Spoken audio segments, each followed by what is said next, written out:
Il y avait plein de gens qui ont vu le film il y a 40 ans, et d'autres, surtout leurs enfants. Et c'est étonnant que ceux qui l'ont vu à l'époque ont dit on a vu un autre film.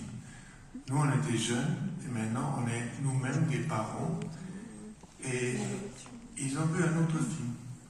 Et leurs enfants, qui n'avaient jamais vu le film avant, ils ont vu un film qui, pour eux, quand même, tenait le coup. Ça, j'étais très content de voir. Et je vois qu'il y a plein de jeunes là. Je serais intéressé. Qui n'a jamais vu ce film? Oui, voilà. Voilà. Comme quoi, il faut toujours remontrer. Qui l'a jamais vu, même au cinéma, parce que beaucoup de gens l'ont vu. Alors, si vous ne l'avez jamais vu, et si vous ne l'avez jamais vu au cinéma, vous devez aussi le voir. Voilà. Oh là là. Enfin, c'est comme une première. Tu fais le marketing maintenant. Ça se vend, ça, non? Ça se trouve sur Internet. Enfin, ça, c'est les miennes. C'est mes chaussettes. Je les porte pas, hein. Je veux remercier des gens.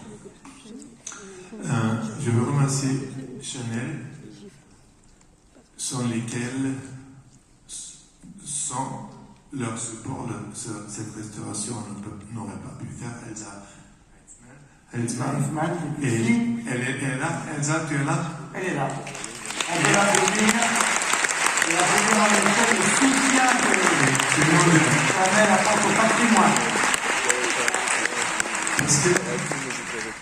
Parce que le film a été restauré par la fondation Wim Wenders, c'est une fondation d'intérêt public. On n'a pas d'argent. Une restauration, ça coûte assez cher. Oh, d'accord. Alors chaque fois, il faut trouver des gens qui croient que ça vaut le coup. Dans ce cas-là, c'était Chanel. Grand merci aussi au programme allemand FFE qui a aussi soutenu cette restauration.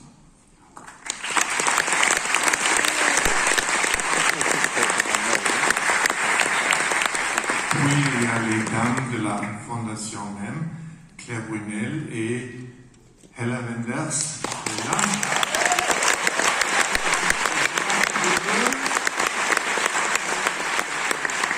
Qui rassurent la survie de ces films et s'occupent bien de tous ces films.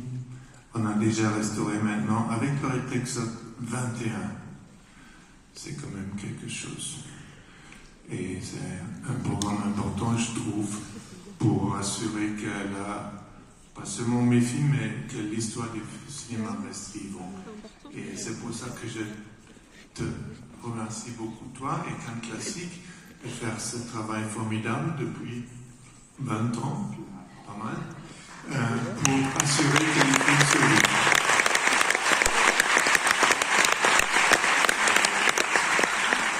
Gérald de Jussois, tu es là aussi? Ah. Voilà, il est là-bas.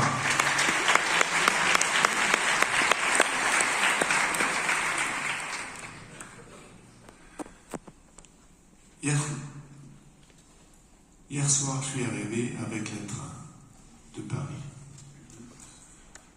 Je ne sais pas pourquoi j'avais décidé de prendre le train, mais à vrai dire, quitter Paris en taxi pour aller à l'aéroport, c'est l'enfer. Et puis les check-in et le vol, et puis tout le voyage ici pour arriver ici, je me suis dit, je vais faciliter la vie, je prends le train. Alors j'arrive à la gare de Cannes, et tout d'un coup, je me rends compte, c'est la deuxième fois que je prends ce train. La première fois, c'était en 84.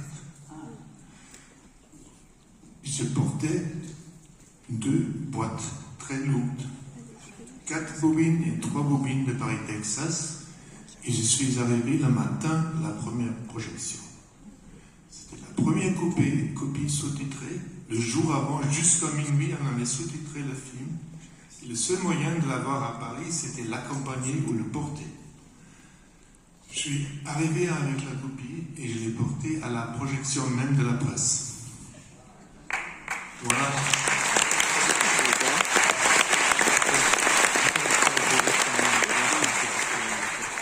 Et puis j'ai fait une longue marche parce que j'avais le trac. Je me suis dit, toutes ces centaines de journalistes qui vont voir la ville, parce que personne n'avait vu le film à l'époque, personne. Pas un seul homme. On a, sauf mon monteur et moi, et les mecs qui ont fait les sous-titrages, le film était complètement... Personne n'avait même entendu. On a fait le film pratiquement sous le radar. Bon, maintenant il n'est plus sous le radar. Je suis content qu'il y a plein de vous qui vont le découvrir. Je remercie tout le monde. Vous soyez là un jour si beau à l'extérieur, il fait beau, hein? Mais il fait encore plus beau dans le désert américain que vous allez maintenant découvrir. À plus tard.